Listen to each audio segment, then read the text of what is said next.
Madame, mademoiselle, monsieur, bienvenue à Metro News. Voici les principaux titres qui seront développés aujourd'hui.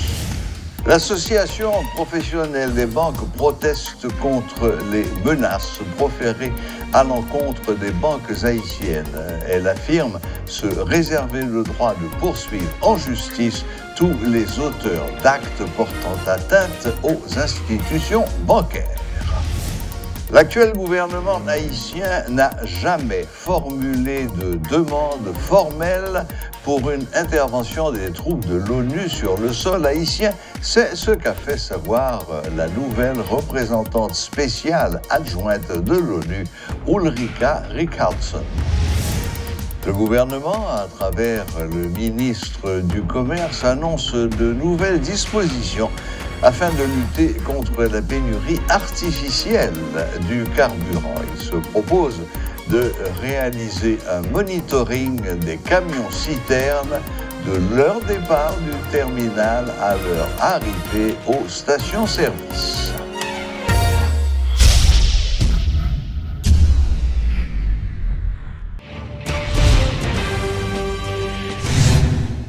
Des véhicules et des entreprises ont été de nouveau pris pour cible à Delma et à Pétionville par des manifestants.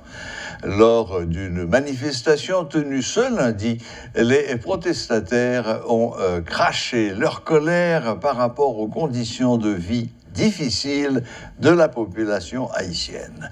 Les manifestants protestaient contre la rareté de produits pétroliers.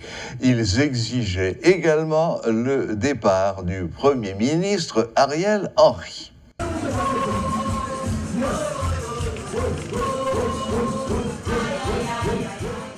Négocier, c'est monter, tout autant gaz n'a pas monté, tout autant l'État n'a pas choisi de faire complot avec eux.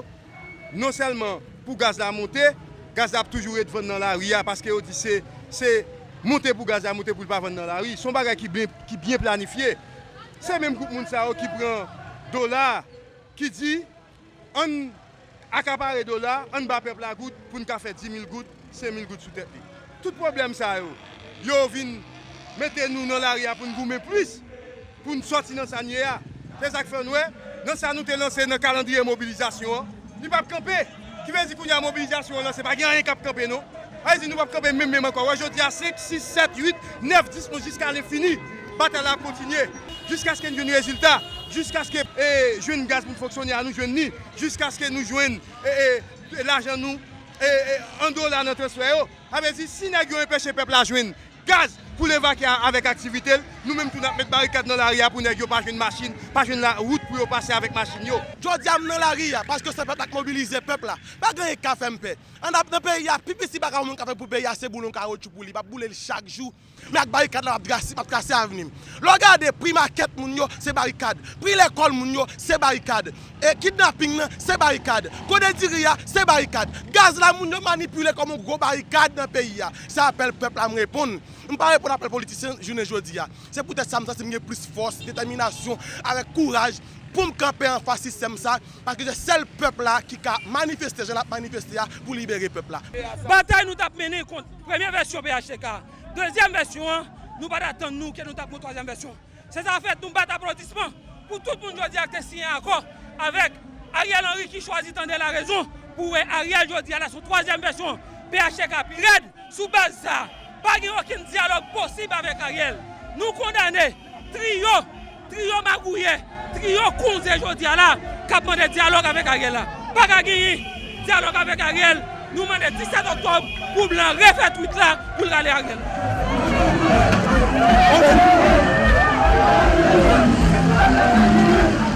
Le ministre du Commerce, Ricardin Saint-Jean, part en guerre contre ceux qui alimentent le secteur informel de produits pétroliers.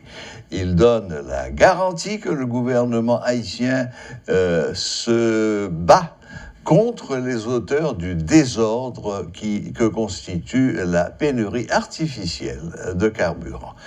Pour l'instant, une reprise en main de l'importation des produits pétroliers n'est pas envisagée.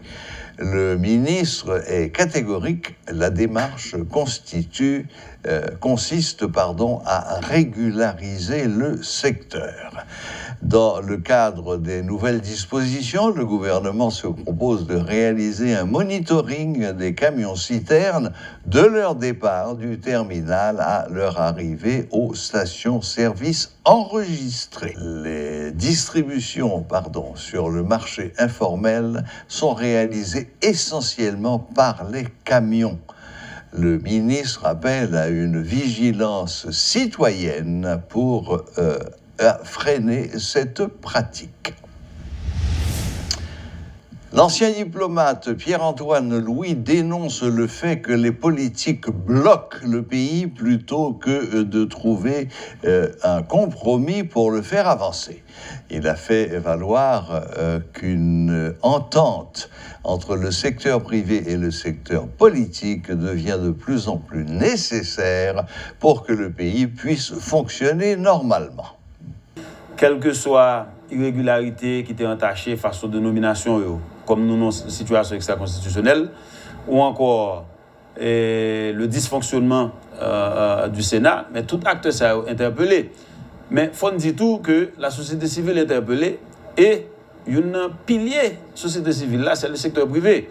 Et pour moi-même, je pense que c'est un bon bagage que les gens qui travaillent dans le pays, qui a investi malgré toutes les situations difficiles qu'on a confrontées.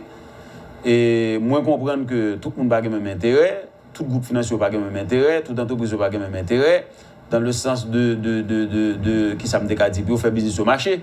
Mais nous tous haïtiens, les professeurs à l'université, les enseignants, les médecins, les ingénieurs, les infirmières, tout le monde qui est dans nos bureaux aujourd'hui, ou bien le monde qui est dans la rue, qui a brassé de l'eau pour faire beurre. Nous tous avons obligation, moi-même, nous avons obligation aujourd'hui pour nous voir que les gens qui ne peuvent pas marcher, pour nous suspendre blâmer l'autre. Mais l'initiative revient à ces élites. Ok, élites pour cette cité-là, qui n'ont qu'à faire politique, mais aussi les élites économiques. Donc moi-même, moi crois que le secteur privé a pas actif assez dans la recherche d'une solution. Moi applaudis et premier pas, mais moi crois que il n'y a pas de arrêter sur ça parce que nous avons pu le communiquer déjà. Il faut que une action prenne. Le secteur privé est hétérogène, certes, mais moi crois que un aspect de leur homogénéité, c'est l'intérêt à ce que ce pays soit stable. Il faut que le pays soit stable pour nous capables de produire. Il faut que le pays soit stable pour nous capables mettre en œuvre un plan de croissance et de développement économique. Et là, les politiques doivent comprendre que pour mettre en œuvre un plan de croissance et de développement économique, ça n'est pas possible sans que la sécurité ne soit pas établie. Sans que le secteur politique là pas travaille pour que gain un regain de stabilité qui permette gain des investissements directs qui fait c'est ça que fait appel pour nous aller les banques là son bagage qui grave parce que jour fait ça ou après des pays encore plus. L'actuel gouvernement haïtien n'a jamais formulé de demande formelle pour une intervention de troupes de l'ONU sur le sol haïtien. C'est ce qu'a fait savoir la nouvelle représentante spéciale adjointe de l'ONU, Ulrika Rickardsson. Lors d'une intervention accordée à Métropole, la diplomate a par ailleurs indiqué que les Nations Unies sont extrêmement préoccupées par ce qui se passe actuellement à Martissant. Nations Unies, on est là, on travaille chaque jour, on s'engage, on s'investit, on travaille chaque jour. Je dois dire même 7 jours par semaine, on s'engage, on travaille avec nos partenaires nationaux, on travaille avec le gouvernement, avec la société civile, secteur privé, dans les différents domaines. On travaille dans le dialogue, dans l'appui à PNH. On travaille pour les questions de développement. Ça veut dire tout ce qui est les services sociaux tout ce qui est les questions environnementales, toutes ces questions-là, et aussi avec les questions humanitaires. Donc, est-ce qu'on voudrait avoir une situation différente en Haïti? Bien sûr. Est-ce que ça, c'est des solutions? Des solutions peut seulement faire avec un leadership très, très fort de gouvernement. Et donc, est-ce qu'on peut dire qu'on s'assoit et on est content de ce qu'on voit? Bien sûr que non. On voudrait que la situation serait beaucoup mieux en Haïti. Mais on travaille, on est là, on s'engage. Il y a une date qui est annoncée. La date du 17 octobre est prévue pour une session au Conseil de sécurité permanent des Nations Unies. Haïti doit soumettre un rapport. On a comme l'impression que les Nations Unies vont passer à une autre étape après le 17 octobre si rien n'est fait en Haïti. Pour nous parler de ce qu'attendent les Nations Unies d'Haïti, ce 17 octobre, vous nous direz quoi? Bon, le 17 octobre, c'est là où on attend un rapport de gouvernement sur le progrès de dialogue politique. Donc, c'est simplement une demande du Conseil de sécurité au gouvernement de donner une mise à jour sur le dialogue, sur les solutions politiques. Et donc, c'est un rapport, et c'était la première fois que le Conseil de sécurité a demandé au gouvernement de fournir un rapport. Et donc, la date pour ce rapport, c'est le 17 octobre. Est-ce que vous vous impliquez dans le processus de dialogue ou encore dans la recherche de solutions à la crise sur le terrain? Bon, le BINU s'engage chaque jour dans cette question. En dialogue avec différents partenaires, mais surtout faciliter des rencontres, des discussions, avec je dois dire, un numéro des partenaires très, très vaste. Ça veut dire au niveau politique, des acteurs politiques, des acteurs économiques. Donc ça, c'est un travail de chaque jour et c'est une facilitation de ce dialogue. Sur le plan sécurité, vous entendez qu'il y a beaucoup de cas de kidnapping, d'assassinats spectaculaires, la plupart en plein jour. Est-ce que les Nations Unies coopèrent avec la police nationale? Le PNH, c'est un des partenaires absolument fondamentaux pour les Nations Unies en adressant l'insécurité, bien sûr. Et aussi, il y a des autres partenaires qui travaillent avec PNH. Et bien sûr, ça, c'est un travail très, très proche. Et je pense qu'on pourrait voir qu'il y a des progrès récemment de PNH. On a vu des opérations qui étaient assez importantes. Mais bien sûr, encore une fois, est-ce qu'on pense que c'est suffisant? Non. On pense que la sécurité et l'insécurité, donc vit la population, la violence frappante de certains de ces groupes criminels, les groupes armés, cette violence, quand même, c'est une terreur pour la population. On voit même, si on retourne à Cité Soleil, pendant un mois, il y avait plus que 230 personnes tuées. Et ça, et encore plus blessées. Il y avait des femmes violées. Et donc, il y a des enfants tués. Ça, c'est pas un niveau de violence acceptable. À vous entendre parler, on a comme l'impression qu'il y a une certaine coopération entre les Nations Unies et la police nationale. Absolument. Si c'est le cas, c'est à quel niveau se situe cette coopération? Est-ce que c'est sur le plan ressources humaines ou bien sur le plan matériel? Et la coopération des Nations Unies avec le PNH se fait en coordination des autres partenaires, bien sûr. Donc, le rôle des Nations Unies, c'est plutôt en conseillant le PNH dans les questions stratégiques, mais aussi des questions surtout de gestion, par exemple, gestion d'équipement, gestion des ressources humaines, gestion de leur budget. Et donc, cette coopération est assez, je dois dire, elle est assez solide très robuste. Après, il y a des autres partenaires qui, à travers une coopération bilatérale, donnent les équipements. Mais Nations Unies, c'est plutôt des conseils, et surtout conseils au niveau gestion, gestion des ressources humaines, d'équipements, etc. Donc les policiers du BNUD qui sont en Haïti sont tout simplement des conseillers? Ils sont des experts des différentes, comment on dit ça, est-ce que c'est dans l'information, est-ce que c'est dans par exemple, le police de proximité, des experts dans les ressources humaines, développement des stratégies. Donc, il y a vraiment un rapport très proche entre ces polices-là de la mission et le PNH. Beaucoup d'eux sont assis même au quartier général de PNH. Le Grand Sud, ou encore le pays, est coupé en deux, est divisé en deux. Et à quel point pourrait-on considérer cela comme, je dirais, une source de préoccupation pour vous autres des Nations Unies, qui êtes ici à Port-au-Prince et et que vous vous trouvez, comme d'autres personnes, dans l'impossibilité de vous rendre dans le Sud?